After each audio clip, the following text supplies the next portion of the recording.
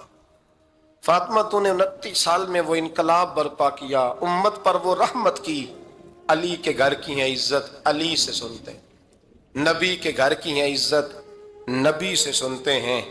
وہ جس نے معزز کیا گھرانے کو، حسین پال کے جس نے دیا زمانے کو۔